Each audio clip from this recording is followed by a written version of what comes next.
పిల్లల్ని సైన్స్తో పాటు ఆహ్లాదంగా వారికి మానసికంగా ఉల్లాసాన్ని ఇవ్వటం కోసం వారికి నచ్చినటువంటి కళల్లో ప్రోత్సాహం ఇవ్వటం కోసం ప్రత్యేకంగా నేను శ్రద్ధ తీసుకోవడం జరుగుతుంది.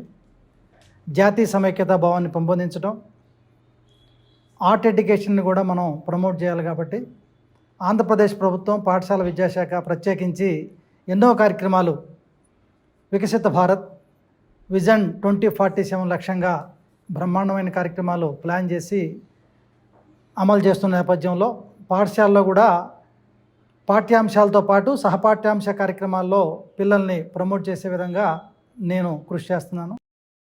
ఈ కళాత్మక విద్య ద్వారా పిల్లల్లో చక్కటి స్నేహభావం, సహకార భావం, నాయకత్వ లక్షణాలు, మంచి చురుకైనటువంటి చిన్నప్పటి నుంచే చక్కటి తెలివితేటలు, మంచి మానసిక ఆరోగ్యం కూడా తప్పకుండా పెంపొందించబడుతుందని చెప్పి నేను ప్రగాఢంగా నమ్ముతూ దీన్ని ప్రతి పాఠశాలలో కూడా వారంలో కంపల్సరీగా ప్రతిరోజు ఒక పీరియడ్ ఉండేటట్టుగా చూసుకోవటం, కళాత్మక విద్యతో పాటు ఫిజికల్ ఎడ్యుకేషన్ కూడా పిల్లలకు అవసరం.